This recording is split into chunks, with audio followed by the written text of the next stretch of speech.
راديو إيرنا.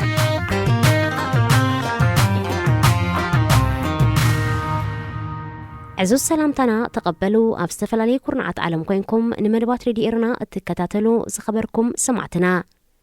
نايلوم ربو 13 ميازيا كلتش حن إسران كلتن فنوى راديو إيرنا كموترو بزينا يجمر فلما أرستاتو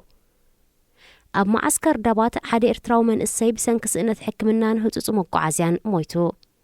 أب أديس آبا مسكينات تقراي تتحاحيزو تعات إنزت أنحا بتقارزو إننا عبيتو هوتيلات يخفتا مهلاوان تقاليتو نجنرال البرهان زتقس زينا أب كلمتاي سرع كايوس تبهل دايركتر راديون تلفزيون السودان كاب حلافنتو تسوقيقو راديو إيرنا ناقا دمت إيرتراويان علتاو زينا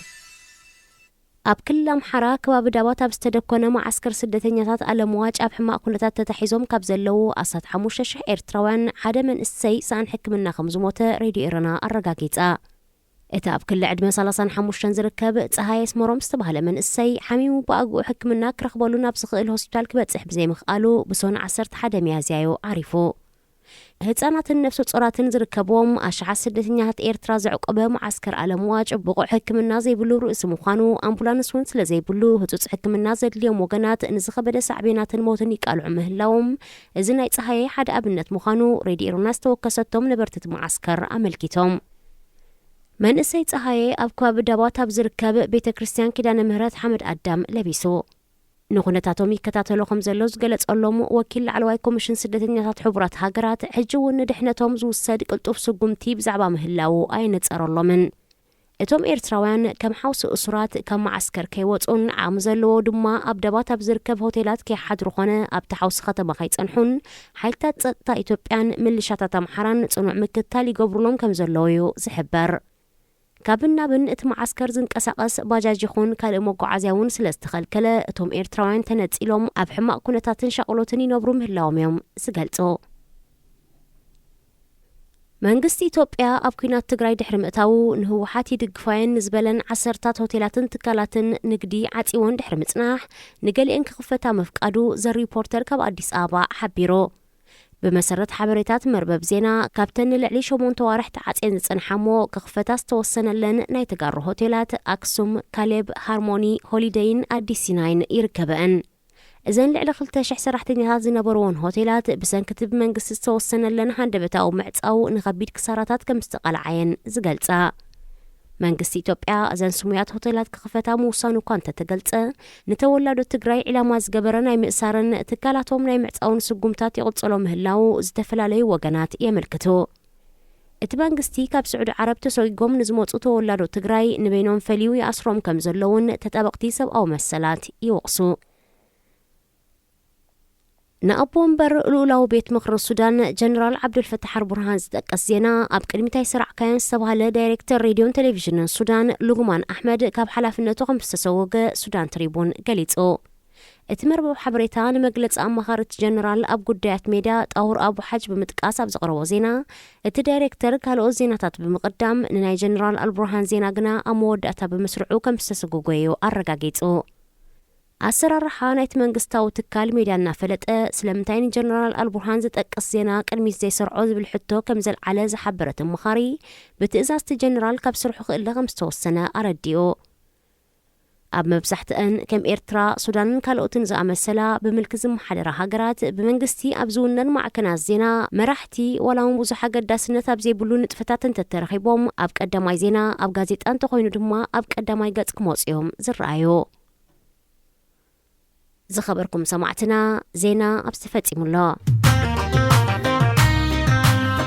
راديو إيرنا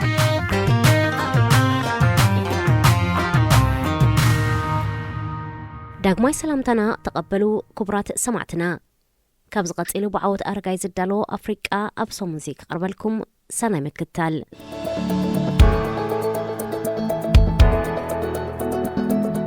توماس سانكارا دحر سالسان حموشن عمت فتح رقيبو أبشعن 970 كلتن ود 20 كلتن عمت زنبرة توماس سانكارا وتهدروا تعليم نمقسام نام مدغاسكار مرحو እንተኾነ ሳንካራ ኣብ ማዳጋስካር ካብ ወተሃደራዊ ታዕሊም ኣንጻር ገዛኢት ዝነበረት ሃገረ ፈረንሳ ዝገደፈቶ ውርሻ ከመይልካ ሰውራት ለዓዕልዩ ዝያዳ ተማሂሮ ኣብቲ እዋን ሃገሩ ናይ ሽዑ ኣፐር ቮልታ ናይ ሎሚ ቡርኪና ፋሶን ማዳጋስካርን ካብ መግዛእቲ ፈረንሳ ነጻ ዝወፃ ሃገራት እየን ነይረን እንተኾነ ነተን ሃገራት ዝመርሑ ዝነበሩ ምስ ገዛኢት ዝነበረት ፈረንሳ ጥቡቕ ዝምድና ነይርዎም ማዳጋስካራውያን ኣቐዲሞም ኣንጻር ጽልዋ ፈረንሳ ክቃለሱን ሰላማዊ ሰልፍታትን ናዕብታትን ጀሚሮም ብምንባሮም ቶማስ ሳንካራውን ኣንጻር መግዛእቲ ዝገደፎ ውርሻ ክቃለስ ጽልዋ ኣሕዲሩሎ ኣብቲ ሽዑ እዋን ኣንጻር ርእሰ ማላውያን ዝኾና ገዛእቲ ሃገራት ዝካየድ ዝነበረ ቃልሲ ከም ካርል ማርክ ዝኣመሰሉ ስነ ሓሳብ ደስነትን ማሕበራውነትን ዝነበሮም ዝተጸልዎ ብምንባሩ ቶማስ ሳንካራ ማርክሳዊ ስነ ሓሳብን ኣፍሪቃዊ ስምዒታትን ንኽሓድሮ ጸሊዎ ኣብቲ እዋን ኣብ ኤውሮጳ ኣብ መንጎ ምሕደራዊ ስልቲ ርእሰ ማላውነትን ዲሞክራሲን ዝድግፋ ሃገራት ምዕራብን ስነ ሓሳብ ደስነትን ማሕበራውነትን ትኽተል ዝነበረት ሕብረት ሶቪየትን ዝሑል ኩናት ነይሩ ሓያሎ ሃገራቶም ኣብ ትሕቲ መግዛእቲ ምዕራባውያን ዝነበራ ተቓለስቲ ኣፍሪቃ ድማ ኣብ ልዕሊ ገዛእቶም ጽልሕ ዲሮም ብምንባሮም ካብኣተን ንምብታኽ ስነ ሓሳብ ደስነትን ማሕበራውነትን ይኽተሉ ነይሮም ኣብ 1973 ናብ ሃገሩ ዝተመልሰ ሳንካራ ሃገሩ ኣፐር ቮልታውን ዝነበራ ጽልዋ መግዛእቲ ፈረንሳ ንምብታኽን ዝተረፈ ውርሻ ንምሕካኽን ሓሊኑ ክቃለስ ተበጊሱ ዕላምኡ ከተግብር ምንቅስቃሳት ድሕሪ ምጅማሩ ድማ ብዝነበሮ ምቕሉልነት ኣብ ህዝቢ ተፈታውነት እናሕደረ መጺኡ ቡርኪና ፋሶ ናይ ሽዑ ኣፐር ቮልታ ካብ 1890 ክሳብ 1958 ግዛኣት ፈረንሳ ነይራ 2 ዓመት ኣብ ትሕቲ ገዛእ ርእሰ ምምሕዳር ድሕሪ ምጽናሕ ድማ ኣብ 1960 ናጽነታ ተጎናጺፋ ናይ መጀመርታ ፕሬዚደንት ኮይኑ ዝተመዘዘ ማውሪስ ኢያመጎ ገና ሃገሩ እግራ ከይተኸለት ተቃወምቲ ሰልፍታት ከይህልዋ ከልኪልዎ ነዚ ስዒቡ ኣብቲ ሃገር ብተምሃሮ ሰራሕተኛታትን ኣገልግሎት ሲቪልን ሰፊሕ ተቃውሞታት ክካየድ ድሕሪ ምጅማሩ ኣብ 1966 ሰራዊት ኢዱ ብምእታው ናይቲ ሃገር ናይ መጀመርታ ወተሃደራዊ ዕልዋ መንግስቲ ኣካይዶ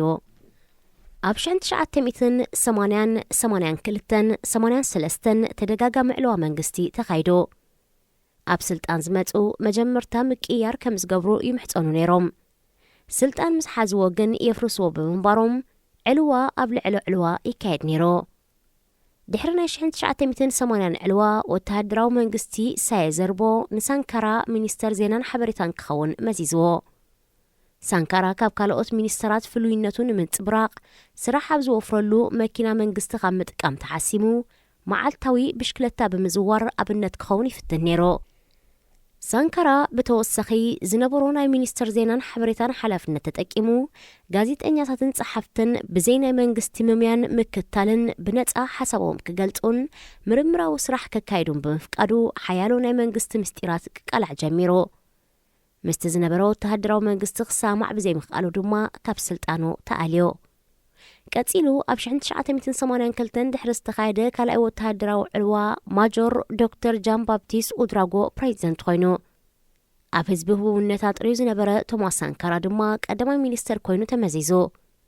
እንተኾነ ምምሕዳር ጃን ባፕቲስት ከምቲ ሳንካራ ዝደልዮ ለውጥታት ዝኽተል ኣይነበረን በዚ ምኽንያት ቶማስ ሳንካራ ናይ ገዛእ ርእሱ ስነ ሓሳብ ደስነትን ማሕበራውነትን ክሰብኽን ሰባት ክጸሉን ከምኡ ድማ መራሕቲ ጎረባብቲ ሃገራትን ኣፍሪቃን ተመሳሳሊ ስነ ሓሳብ ክኽተላ ክዘራረብን ብምጅማሩ ድሕሪ 4 ወርሒ ናይ ስልጣኑ ካብ ስራሕ ተኣልዮ ቶማስ ሳንካራ ዋላ እኳ ካብ ስራሕ እንተተኣልየ ኣብ ሰራዊትን ህዝብን ህቡብ ሽማጥሪ ብምንባሩ ህቡብነቱ ተጠቂሙ መንግስቲ መሰረታዊ ማሕበራዊ ለውጢ ክገብር ጸዊዑ በዚ ምኽንያት ኣብ ትሕቲ ናይ ገዛ ማሕዩር ተቐይዱ ምቕያር ቶማስ ሳንካራ ኣብ ሰራዊት ቁጥዕ ኸቲሉ ሓያሉ ድማ ኣንጻር ሓድሽ መንግስቲ ክለዓዓሉ ደሪኹ ሳንካራ ነዚ ምልዓል ተጠቂሙ ምስ መንግስቲ ጃን ባፕቲስት ብሰላማዊ መንገዲ ናይ ስልጣን ምትሕልላፍ ዝርርብ ከካይድ ጀሚሩ ኣይጸንሐን ኣብ ነሓሰ 1983 ቀንዲ ዓርክን ኣብ ሰራዊት ብጻይ ሳንካራን ዝነበረ ብሌስ ኮምፓወረ ወተሃደራዊ ዕልዋ መንግስቲ ኣካይዶ ድሕሪ እቲ ዕልዋ ቶማስ ሳንካራ ኣብ 33 ዕድሚኡ ፕሬዚደንት ክኸውን ተመዚዙ ንሱ ቅድሚኡ ካብ ዝነበሩ መራሕቲ ፍልይ ዝበለዩ ነይሩ ፀረ እምቦራጠራውያን ሃገራት ዝብለን ዝነበረ ሃገራት ምዕራብ ክኸውን እንከሎ ኣፍሪቃዊ ስምዒት ዝነበሮ ውርሻ ገዛኢት ዝነበረት ፈረንሳ ብምሕካኽ ሃገሩ ብሓድሽ መንፈስ ክትብገስ ካብ ዝመደሩ መራሕቲ ነይሩ። ቶማስ ሳንካራ ሃገሩ መግዛእቲ ዝዓደላ ኣፐር ቮልታ ዝብል ስም ሓኺኹ ናብ ቡርኪና ፋሶ ማለት መሬት ቅኑዕ ህዝቢ ቀይርዎ። ሰንደቕ ዓላማን ሃገራዊ መዝሙሩን እውን ብፈረንሳ ዝተዋህበ ስለ ዝነበረ ብኻልእን ህዝቢ ዝውክል ብዝበሎ ቀይርዎ። ሳንካራ ኣብ ትሕቲ ቅርፂ ትምህርቲ ብፍላይ ድማ ምጥፋእ መሃይምነት ጥዕና ኣብ ቁጠባን ንግድን ካልእ ዝተፈላለየ ጽላታትን ሃገሩ ሓድሽ ፖሊሲታትን ማሕበራዊ ለውጥታትን ብምትእታው ኣብ ሓፂር እዋን ቁልጡፍ ለውጢ ከመዝግብ ጀሚሮ። መሃይኡን መሃያ ሰራሕተኛታት ሲቪልን ብምጉዳል ማዕርነት ደቂ ኣንስትዮ ኣረጋጊጹ። ትሕቲ ዕድመ መርዓ ደቂ ኣንስትዮ ከልኪሉን ምኽሻብ ደቂ ኣንስትዮ ኣወጊዱን። ኣሰብኡት ካብ ሓንትን ላዕሊ ጓል ኣንስተይቲ ከይምርዓው ድማ ኣዊጁ። ደቂ ኣንስትዮ ፖለቲካዊ ስልጣን ክህልወንን ኣባላት ሰራዊት ክኾናን ዘፍቀደ ናይ መጀመርታ ኣፍሪቃዊ መራሒ ኮይኑ ኣስታት 1 ሚልዮን ኣግራብ ከም ዝትከል ዝገበረ ሳንካራ ዝሕረስ መሬት ንህዝቢ ዓዲሉን ምህርቲ ሕርሻ ክብ ከም ዝብል ኣረጋጊጹን። እንተኾነ ሳንካራ ዝኽተሎ ዝነበረ ስነ ሓሳብ ዴስነትን ማሕበራውነትን ብሓያሎ ተቃውሞታት ክቀጥሞ ጀሚሮ። ብብዝሒ ዝቃወምዎ ዝነበሩ ልሂቃንን ተምሃሮን ክኾኑ እንከለዉ ንሳቶም ሳንካራ ዝኽተሎ ፖሊሲ ካብ ብርእሰ ማላውነት ዝመሓደራ ዝነበራ ጎረባብቲ ሃገራትን ምዕራባዊ ዓለምን ይጽለሎ ዝብል ጥርዓን ኣለዓዒሎም። ካብ ብርእሰ ማላውነት ዝመሓደራ ዝነበራ ጎረባብቲ ሃገራትን ምዕራባዊ ዓለምን ይንጸለናሎ ዝብል ጥርዓን ኣለዓዒሎም። ጸኒሖም እውን ሰበስልጣን መንግስቲ ንዝኽተሎ ምሕደራ ክቃወሙ ጀሚሮም። ሓያሎ ጸሎቱ ዝበሃሉ ዜጋታት ቡርኪና ፋሶ እውን ካብ ምምሕዳር ሳንካራ ነብሶም ከገልሉ ጀሚሮም። እንተኾነ 4 ዓመት ኣብ ስልጣን ዝጸንሐ ቶማስ ሳንካራ ዝገጠሞ ተቃውሞ ክቕበልን ለውጢ ከተኣታት እውን ቁርብ ኣይነበረን። ብኣንጻሩ መላኽን ገባርን ሓዳግን ብምዃን ማሕበራት ሰራሕተኛታት ኣጊዱ ኣቐዲሙ ዘተባብዖ ዝነበረ ነጻ ፕረስ ድማ ዓፂዎ። ነብስኻ ምኽኣል ኣብ ትሕቲ ዝብል ጭርሖ ዝካየድ ዝነበረ ፖሊስታት ሳንካራ መሃያ ሰራሕተኛታት ኣዝዩ ከም ዝተሕት ብምግባሩ ሲቪል ሰራሕተኛታት እውን ዕጉባት ኣይነበሩን። መሃያ ውሒዱና ኢሎም ተቃውሞ ንዘካየዱ ኣስታት 2500 ተምሃሮ ንኣብነት ካብ ስራሕ ከም ዝባረሩ ገይርዎም። ኣብ ጥቅምቲ 1987 ቶማስ ሳንካራ ናይ ካቢነ ኣኼባ እናካየደ እንከሎ ቤት ጽሕፈቱ ብኣባላት ሰራዊት ተኸይቡ። ኣባላት ሰራዊት ተኹስ ጀሚሮም። ኣብ ኣፍ ደገ እቲ ቤት ጽሕፈት ውፃእ ዝብል ተደጋጋሚ ድምፂ ድሕሪ ምስምዑ ቶማስ ሳንካራ ንዓዮም ደልዮም ብምባል ኢዱ ንላዕሊ ሓፋቢሉ ንግዳም ወፂኡ። እቶም ወተሃደራት ሳንካራ ኢዱ ንላዕሊ ሓፋቢሉ እኳ እንተነበረ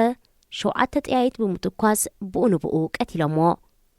ኣብታ ኣጋጣሚ ኣባላት ካቢነን ሓለውትን ሓዊስካ 12 ሰባት ተቐቲሎም።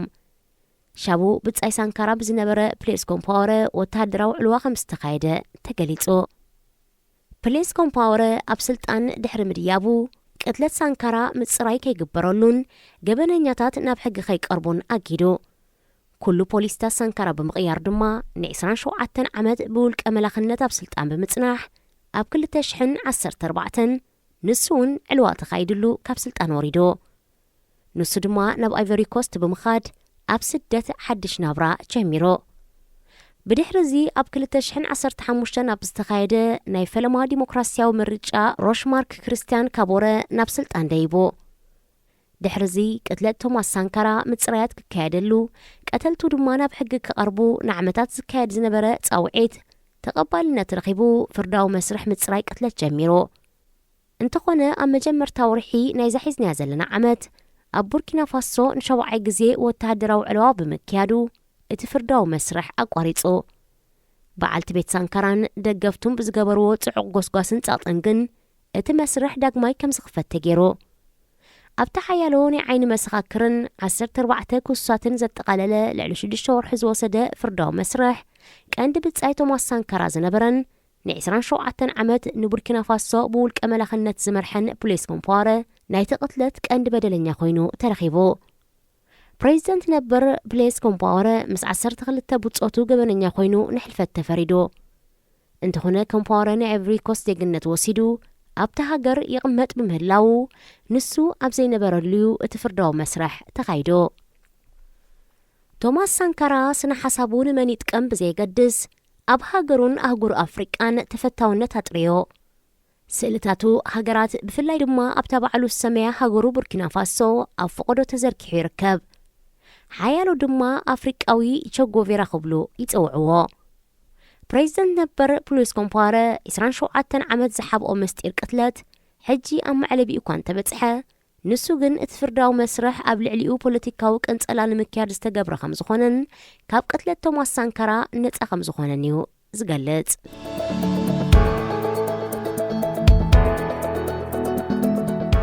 ጉዳይ ምዕራብ ሰህራ ናብ ዝባእሰ ሕልኽልኽ ኣብ 1912 እስጳኛን ፈረንሳን ንሞሮኮ ብምውራር ዓብደልሓፊድ ምዝተባሃለ ሱልጣን ስምዕ ኣካይደን እቲ ስምዕ ሞሮኮ ከም ጽጋዕተኛ ኣብ ትሕቲአን ክትከውን እቲ ሱልጣን ድማ ስማዊ ልኡልነት ክህልዎ ዝብል ነይሩ በዚ ስምዕ ዝበዝሕ ክፋል ሞሮኮ ኣብ ትሕቲ ፈረንሳ ከኣቱን ከሎ ውሕድ ክፋልን ብዙሕ ሰብ ዘይነብሮ ዝነበረን ኣቐዲማ ንኡስ ክፋሉ እስጳኛ ትቆጻጸሮ ዝነበረ ደቡባዊ ክፋል ምዕራብ ሰህራ ማለት ሰህራዊ ድማ ኣብ ትሕቲ እስጳኛ ኣትዮ ኣብ 1956 ድሕሪ 34 ዓመት ሞሮኮ ናጽነታ ኣዊጃ ፈረንሳ ካብ ሒዛቶ ዝነበረት ከባቢታት ጠቕሊላ ክትወፅእ ከላ እስጳኛ ግን ካብ ክፋል መሬት ሰዩታን መልያን ከምኡውን ካልኦት ደሴታት ኣቐዲመ ዝሓስኮ ግዝኣተዩ ብምባል ኣይወፀትን እስጳኛ ብተወሳኺ ሰሜናዊ ምዕራብ ኣፍሪቃ ብሰሜን ምስ ሞሮኮ ብምዕራብ ድማ ምስ ሞሪታንያ ዝዳወብ ኣብ ሰፊሕ ምድረበዳዊ መሬት ምዕራባዊ ሰሃራ ግዝኣተዩ ብምባል ክሳብ 1975 ሒዛቶ እስጳኛ ምድረበዳ ብምዃኑ ካብ ምዕራባዊ ሰሃራ ከምቲ ዝድለ መኽሰብ ክትረክብ ኣይከኣለትን ኣብ 1960 ግን ብዝሒ ዘለዎ ናይ ፎስፈረስ ማዕድን ብምርካብ ኣብ እዋኑ ኣብ ዓለም ዝዓበየ ናይ ፎስፈረስ ዕደና ክትካየድ ጀሚራ ኣብዚ እዋን ዚ ድማ ንናጽነት ምዕራባዊ ሰሃራ ዝጠልቡ ሰሃራውያን ወይ ድማ ሰሃራዊ ግንባር ሓርነት ፖሊሳርዮ ዝብል ስም ዕጥቃዊ ቃልሲ ብምቋም ንናጽነቶም ክቃለሱ ጀሚሮም 1970ታት ኣብ ትሕቲ መግዛእቲ ዝነበራ ሃገራት ካብ መግዛእቲ ነጻ ክኾና ብውድብ ሕቡራት ሃገራት ብዝግበር ዝነበረ ጎስጓስን ኣብ እስጳኛ ዝገዝእ ዝነበረ ውልቀ መላኺ ፍራንሲስኮ ፍራንኮ ዝፈራኸሸሉ ዝነበረ እዋንን ከምኡውን ዕጡቓት ፖሊሳርዮ ናይ ፎስፈረስ ዕደና ቦታታት ዘጥቅዕሉ ዝነበሩ ግዜ ብምንባሩ ኣብ 1975 እስጳኛ ካብ ግዝኣት ምዕራባዊ ሰሃራ ጠቕሊላ ክትወፅእ ወሲና ሰበስልጣን እስጳኛ ቅድሚ ምውፅኦም ምስ መራሕቲ ግንባር ፖሊሳርዮ ክዘራረቡ ጀሚሮም ነይሮም እንተኾነ ሞሮኮን ማውሪታንያን ምዕራባዊ ሰሃራ ይብጽሐና ኢለን ሻማሻማ ክብላ ጀሚረን ሞሮኮ ተቐዳዲማ ንዝበዝሕ ቦታ ተቆጻጺራ እስጳኛ ጠልጠል ዝበለ ጉዳይ ምዕራብ ሰሃራ ጠንጢናቶ ኸይዳ ገዛኢት እስጳኛ ብወግዒ ካብ ምዕራብ ሰሃራ ግዝኣታ ይውረደትን ንሞሮኮ ናይ ረከበታን ምስ ግንባር ፖሊሳርዮውን ዝኾነ ስማዕ ኣይገበረትን በዚ ምኽንያት ገለ ሰባት ምዕራብ ሰሃራ ኪነታዊ ወይ ቴክኒካዊ ገና ግዝኣት እስጳኛ ይኽብሉን ከለዉ ግንባር ፖሊሳርዮ ብወገኖም ነፃ ሃገሪና ኣብ ዝብል ቁርቁስ እዮም ዝርከቡ ሞሮኮን ናጽነት ዝቃለስ ዕጡቕ ፖሊሳርዮን ካብ 1975 ክሳብ 1991 ዝቐጸለ ግጭት ኣካይዶም ቀጺሎምን ክሳብ ዝሓለፈ 2021 ዝጸንሐ ተኽሲ ደው ናይ ምባል ስምዕ ፈሪሞም ዕጡቓት ፖሊሳርዮ ብጎረቤት ሃገር ኣልጀርያ ዝድገፉ ኮይኖም ኣብ 1991 ምስ ሞሮኮ ስምዕ ተኽሲ ደው ምባል ክካይዱን ከለዉ ረፈረንደም ብምክያድ ጉዳይ ምዕራባዊ ሰሃራ ክውሰነሎም ከም ዝኾነ ተስፋ ተዋሂብዎም ነይሩ እንተኾነ ትክካየድ ዝተባሃለ ረፈረንደም ክሳብ ሎሚ ኣይተኻይደን ጥራይ ዘይኮነ ፈጺሙ ተረሲዑ ዘሎ እዚ ከምዚ ኢሉ እናሃለወ ኣብ ሞንጎ ክልቲኦም ዝነበረ ናይ ተኽሲ ደው ምባል ስምዕ ድሕሪ ምፍራሱ ፖለቲካዊ ኩነታት ዞባ ዳግማይ ክበራበር ተራእዩ ኣብ ዝሓለፈ ሓያሎ ዓመታት እስጳኛ ኣብ ክልቲኦም ወገናት ጸግዒ ከይሓዘት ጸኒሓ ሃገራት ኣፍሪቃ ኣብ ሞንጎአን ዘሎ ዶባት ብመግዛእታዊ ዶብ ዝቕየድ ብምዃኑ እስጳኛ ቅድሚ 47 ዓመት ነዚ ሕጂ ዘሎ ምስሓብ ክትዕርዮ ምኽኣለት እንተኾነ ሕጂ ነቲ ኣብ ጠልጠል ገዲፋቶ ዝኸደት ጉዳይ ምዕራብ ሰሃራ ተመሊሳ ክትዕርዮ ዘይትኽእል እኳ እንተኾነት ገዛኢት ሃገር ብምንባራ ግን ዝለዓለ ናይ ሞንጎኝነት ቦታ ነይርዋ ኣብ ዝሓለፈ ዓመት መራሒ ግንባር ፖሊሳርዮ ሕክምናዊ ኣገልግሎት ንኽረክብ ናብ እስጳኛ ከተማ ማድሪስ ኣምሪሑ እዚ ዘቆጣዓ ሞሮኮ ምስ እስጳኛ ዝነበራ ዲፕሎማስያዊ ዝምድና ኣዛሕቲላቶ ሞሮኮ ዲፕሎማሲ ካብ ምዝሕታል ሓሊፋ ብብዝሒ ስደተኛታት ካብ ሞሮኮ ናብ እስጳኛ ግዝኣታት ሰዩታን ሚልያን ከኣትዉ ማዕጾ ብምኽፋት ስደተኛታት ከም ፖለቲካዊ መሳርሒ ተጠቒማትሎም። ኣብ ሰሜን ኣፍሪቃ ምስ ሃገረ ሞሮኮ ለጊበን 2 ሰዩታን ሚልያን ዝተባህላ ማናቱ ከተማታት ኣለዋ። እዘን ከተማታት ዋላ እኳ ኣካል ክፍለ ሃገር ኣፍሪቃ እንትኾና ዋንነተን ግን ናይ እስጳኛ እዩ። ኣብተን ከተማታት ዝቕመጡ ኣሕዛብ መብዛሕትኦም እስጳኛውያን እዮም። ኣሰራርሓ እተን ከተማታት ኮነ መነባብሮ ድማ ኣፍሪቃዊ ወይ ሞሮካዊ ዘይኮነ ኤውሮጳዊ እዩ። ሰዩታን ሚልያን ግዛት እስጳኛ ብምዃነን እስጳኛ ድማ ኣባል ኤውሮጳዊ ሕብረት ብምዃና ናብተን ከተማታት ዝኣትዉ ስደተኛታት ኣብ እስጳኛ ይኹን ኤውሮጳዊ ሕብረት ዕቑባ ናይ ምሕታት መሰል ኣለዎም።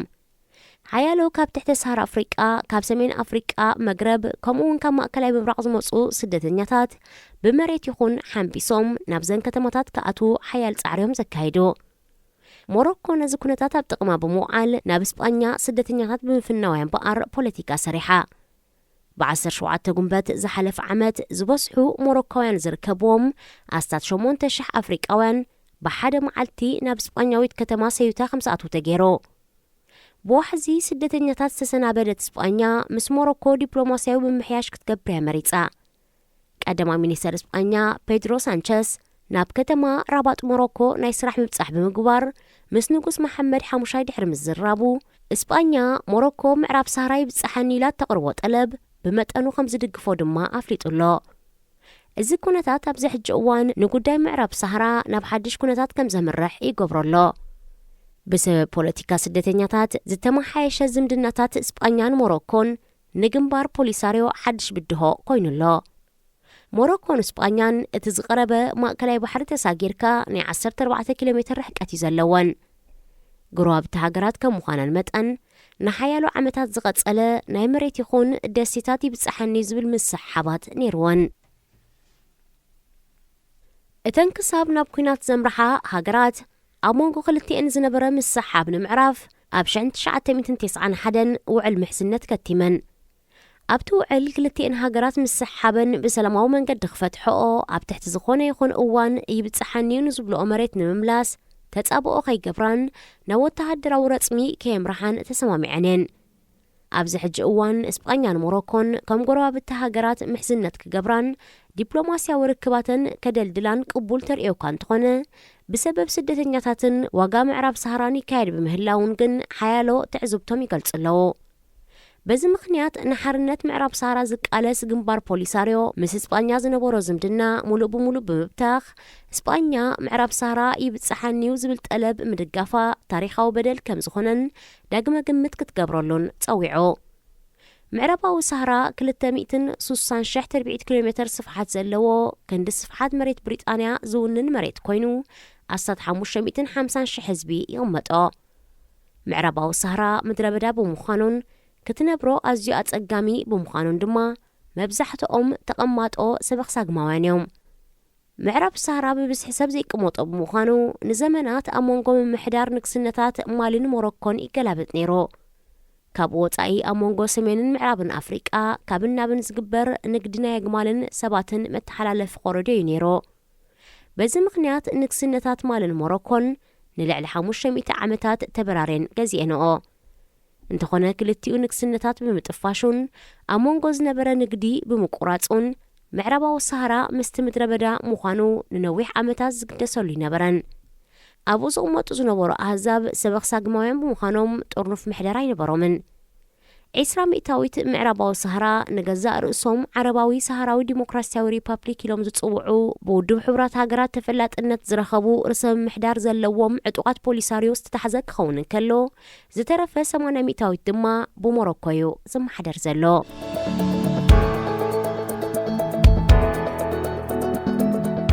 ተወሳኺ ተወላዲ ቡርኪና ፋሶ ዴቤዶ ፍራንሲስ ኬሬ ዝበለጸ መሃንዲስ ተባሂሉ ፕሪትስገር ዝተባህለ ሽልማት ተዓዊቱ።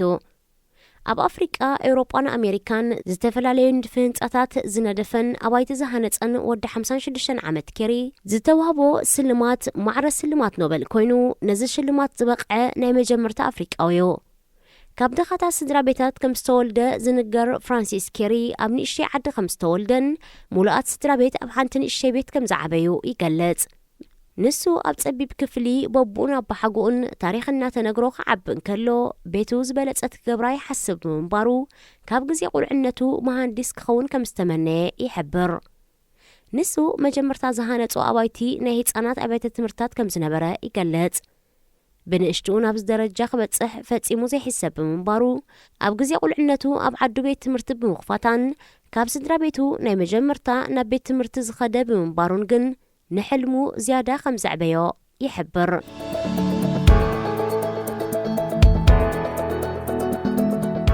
ዝኸበርኩም ሰማዕትና ብዓወት ኣረጋይ ዝተዳለወ ናይ ሎሚ ኣፍሪቃ ኣብ ሰሙን እዚ ኣብ ዝተፈጺሙሎ ዝመጽእ ሰሙን ብኻልእ ትሕዝቶ ክሳብ ንራኸብ ሰናይ ቅነ። ሬድዮ ኤረና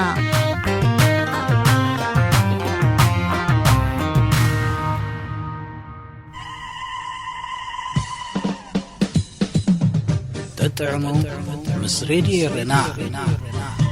ኣብዚ መደብ እዚ ንማሕበራዊ ህይወት ዘንጸባርቑ ጽሑፋት፣ ግጥምታት፣ ድርሰታትን ዋዛታትን ዝቐርቡ ኮይኖም ኣብ ህይወት ንዘጋጥሙ ጸገማትን ኣፈታትሖምን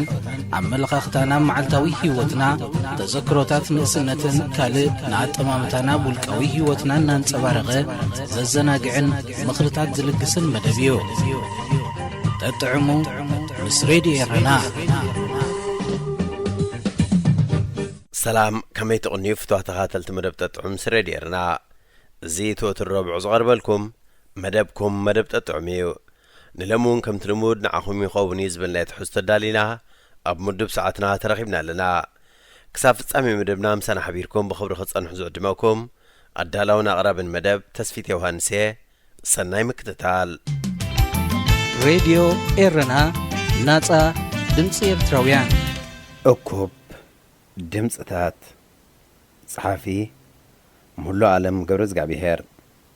ምንጪ ፍሻለ ተስፋይ። ሎሚ ቅነ ኣኸዛ ዘይከም ቀደማ ሓድሽ ግን ከኣ ዝተበታተኸ ድምጽታት ኣኻኺባ ክትለቓቕብ ያቐንያ። እቲ ንስሓ ዋና ሰኣነየ ብቱን መረዋሕ ኢላ ሰሜቶ ስንዱ ህይወታት ካብ ገዛእ ሩሓ ትንፋስ መቒላ ህይወት ንኽትሰርዓሉ ስጉሚ 1,000 ማይልስ ኢላ ክትሰሚዮ ጀሚራ ኣላ። ኣብቲ ውልቀ ሓርነት ኢላ ብዕቱብ ዝሃነጸቶ ኣዳራሽ ሕብሪ ጥበባት ከኣ ድሮ ብዙሓት ናጽነቶም ዝተመንጠሉ እሞ ክብሪ ውልቆም ንምንዳይ ነቲ ህንፃ ምስ ቀጽሩ ጸይሮም ናብቲ ዝብህግዎ ዓለም ንምጉራት ሕለላዊ ቅርጺ ኣቑሞም ታተ ዝብል ዕሙር ጓይላ ተኺሎም ይለሃዩ ኣለዉ። እቶም ኣብቲ ኹላዊ ሕንጻጽ ተዓይሮም ስፍራ ኸዛ ዝሓዙ ነቓሎ ኣብ ዒግ ዝበለ ደስታ ተቐልዮም ስቕታ ዝበድሀ ክምስታን ናብረቑ ትንፋስ ቀየስቲ ይእፍእፉ ኣለዉ። እቲ ምረሻ ከለዎምን ከለውን ምፍላም ግዲ መሪጾምስ ሓንጎል ኣብ እዋኑ ዝብል ጉሉህ ጭሩሖታት ደሚሮም ኣብ ከረናት ኣኸዛ ክሸኽልዎ ብርዕታት ናጽነት ጨቢጦም ክወቓቑሩ ጀሚሮም ኣለዉ። ገብሪ ዓርከይ ብርሃን ዝመልአ ትርኢት ጽባሕ ጸይሩ ናብቲ ኣኸዛ ዝሃነጸቶ መድረኽ ብምድያብ ነጽባቐያ በኽራናት ኣእምርኡ ነብሲ ወክፎም ከንጀርበሎም ይርአ ኣሎ። ኣኸዛ ነቶም ኣብቲ ኣዳራሽ ዝተኣግዱ ሰዓብቲ ኣኪባ ነቲ ገረብ ዝፍንዎ ዘሎ ትንፋስ ጽባሓት ትገልጸሎም ኣላ። ኣቤት ክንጽህ ረኣይዎ እሞ ቁሩብ ደኸው ኢለኩም እየ። ጽኑሕ በሉ መታን ግርም ገይሩ ክረኣየኩም ክትዕዘቦ እሞ ከም ዝኽብለልኩም ሕጂ ኸ ትርእይዎ ዘለኹም በቲ ንቡር ኣይትጠመቱ። መታን ዝያዳ ክትዓግቡ ብኣእምሮኹም ጠመቱ። መታን ምልኣተ ደስታ ክስማዓኩም ድማ እዝንኹም ዓጺኹም ብሕለናኹም ስምዑ እናበለት ሰንሰለት ጽባሖም ክንዲ ምንታይ ግርማ ከም ዘለዎ ተብርሃሎም ኣላ። ዜናዊት እታ ካብ እምባታት ሕልና ዝመጸት ምርዓት እያ ዝበሃል ግዲ ሃልይዋ ኸዓ ኣብ መንጽር ገረብ ቆይማ ዓይነት ዓዘብቲ ዝሰሓበ ምንቅስቓስ እናረኣየት ከክንዲ እምባ መጠራ ዝቑመቱ ሰሓቕ ክትድርግሐሎም ይርኢ ኣለኹ። እዞም ዓሳሎ ብዕቤቱን ጥንታውነቱን ግዲ ተሓጒሶም መርኣያ ሓድነቶም ሕድሕድ ተሓዛዚሎም ነብሲ ወከፎም ክሓቕፍዎ نابت مدرخ يكعو له زقرمي أنا خمس عام السلف حشو قصات كبزرئي كباب إسران شوعة عمد فقيدة له تولدي زارقن جراش موتن كوانتغنه مس قهست والقاو مسلاتن متحسب أو حقتاتن جن نجزيو كاب زناب عمست نمرحن أو عين بعته وساعات تمخليه زنبر كم زغماهم سبرهات من فسح المتاتهم زي ما أزنو مسرخب كوخا هلاو النتي يغلع إلى أبزنا قدية حقوسها وطيحا نبطفرات نياتا مريحتهم تعزرات أكبد مستهات سمع رخيبو مقوات بحقتاتو خدرر من جمار دما هيوات داقم تقطعو وينتاتاتو كان الزق جميرو سليمان أتخا مدري امنتات بمسئه ولاد كل تانس آراتيو عبدبنا زيناويت ناتحن ببغاء تنبيتات درستي امنات متان كدرقو حلوم مخدن مسمعيهم كرحو لهم مستوكسهم نعيون كم زملكتن تجنزيبه لعلوها هي مقفتن نسأل زنيار حقله عبوي ترف عبيت ملكتاتي أبسم عنبر أبهلو تكباره هيوت كنبر زيدلي بفرح صباح استحمس سبيو سلازي سلمتاي معاس بخمي من زبل حتتات كحتتن فتصم فقاد الناس لزي كونغا نعيون عبد زير آي خايق من النابله حانت معلتي من يتخمن زد لزهلو كير عين هو عدمي بليعوه إلو زن دحر مبال قاصيلو أديون بتعرف تاريخ سنقرا قدي سنبيداس أنا دقال مسنقلا بوخنبر ما جزاء رسي حسابا منش اخنبر زيك الدخم تفترته النابله سلز عبيتني جزاء نفسهم كاب زي فلطو سدرا بيت سلز مساخو جنا بفرهي كيموت كهلغو نزحرنت زي مركبيجن بيت سمايات كم زي اللو ارقيس اخفلت كيلا لخو سلز عند ترجم قدسان مصحفتي زانتانا بريان برهي جزاء سمايات الزنتومبر مهلاون زي مهلاون حدا حيلي بنصر زرقي مرتعتاتي باللمن بمبال مأمان ون حدا خبا حقتات ديك سبيلو هسان نفتاليم ولاد مخبار لونته أديا أردون أباي صحي عرب كوينها بزغرتات سحل زقببته نقلتي أنزل مساسل حدا عب تاريخ جن أمام جان تخرجت له مسوات بوتاتن نفتاليم حدا أوان كاب ما أكلتي هوج جبليا ألا فرح حزب حفيلة نمنتايكم أبزخن دزي تأخذوا حزب تأكيبكم كريئكم كإله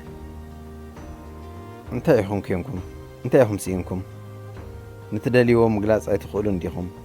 سلمتاي كياب سقطها بحري تستحكم بهقد لتاتكم قلقتوا بزيك أركم زلهم بعلبا باخي بيك هيدو كابزو اللاد رياي فلتني ماماهم زبلت نقن تسوي زبل طول الملسيو نمن تسويه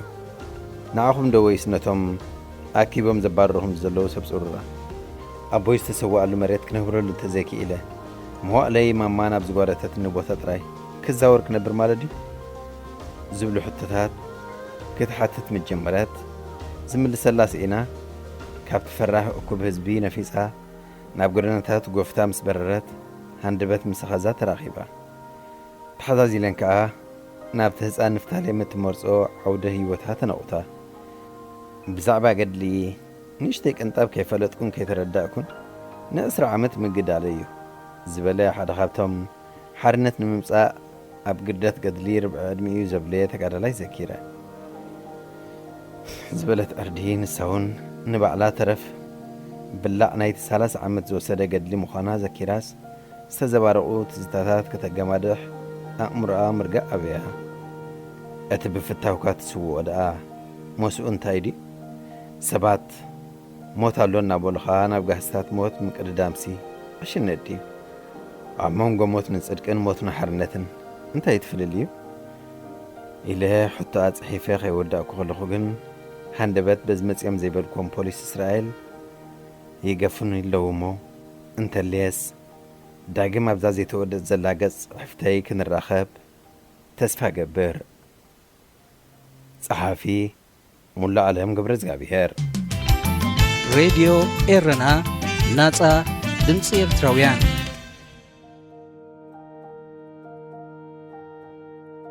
ብርሃነይ ከተድምቕ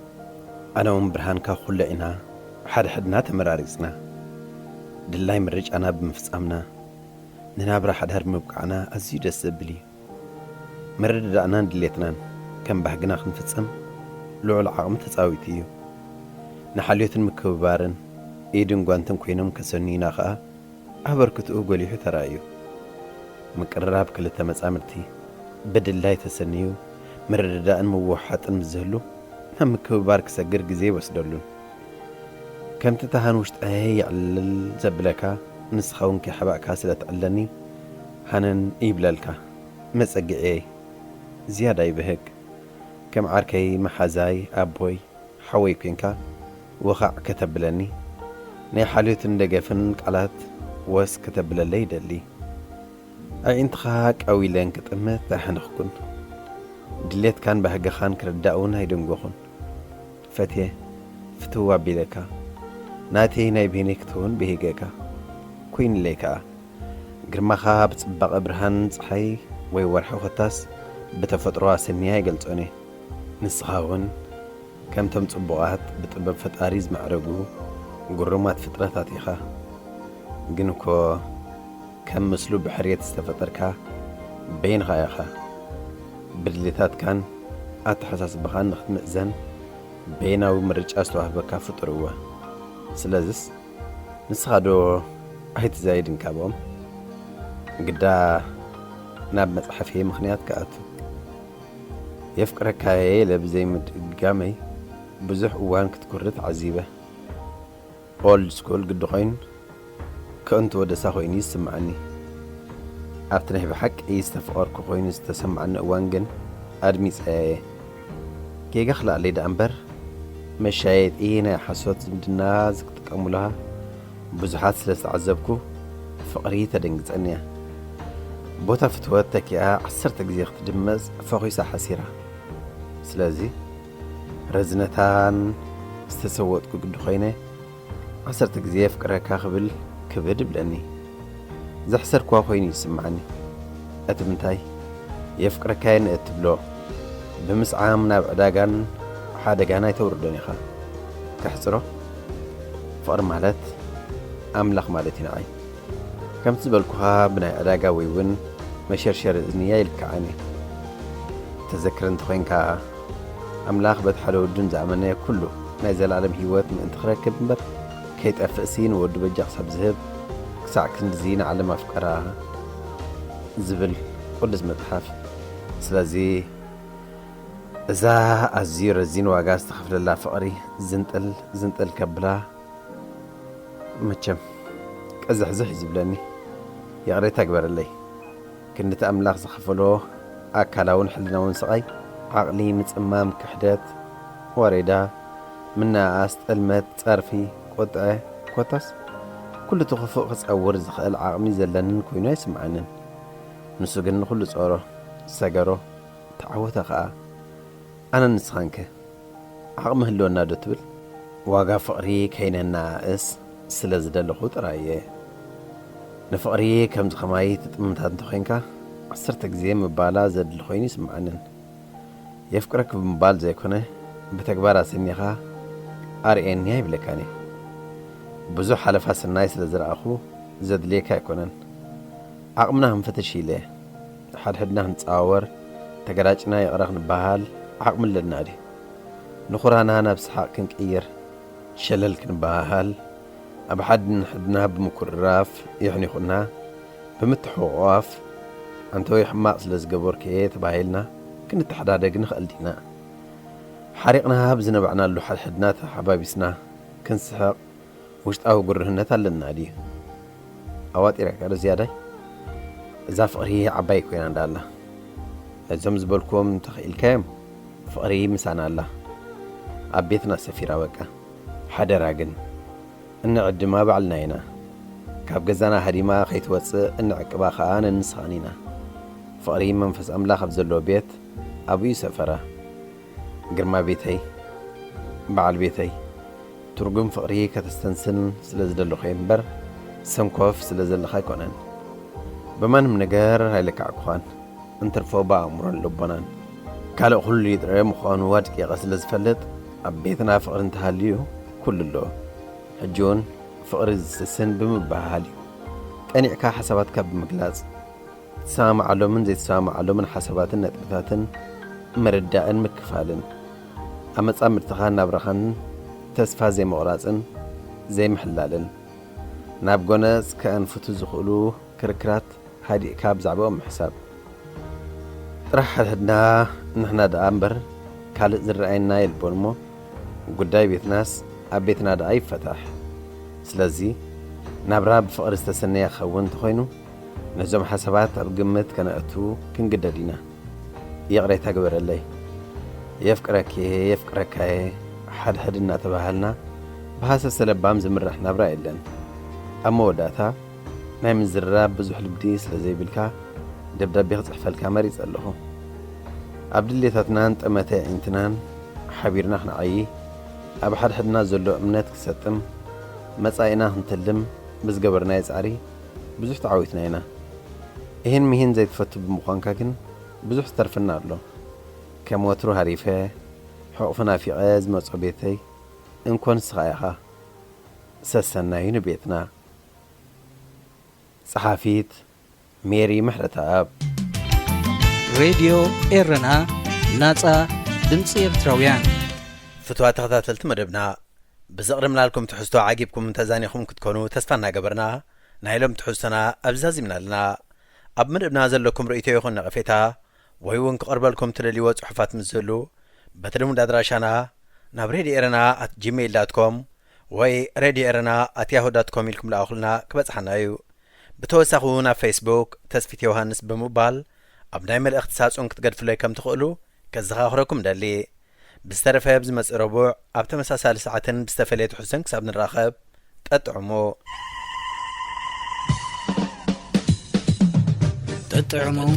مس راديو إيرنا عبز مدبزي لمحبراوي هيوت زنصبارغو صحفات قطمتات درساتاتن وازاتاتن زغرب خوينم عب هيوت نزقاتمو صقماتنا فتاتحومن عملقاختانا معلتاوي هيوتنا تذكروتات نقسنتن كالي نعطمامتانا بولقاوي هيوتنا نانصبارغه ززناقعن مخرطات زلقسن مدبيو تطعمو مس راديو إيرنا زخبركم تغتاتلتنا نزس عزي تراليو زنبرا حفشاوي مدوات راديو إيرنا بو أنقوات تقرنيا أبستفاتيمو الله راديو إيرنا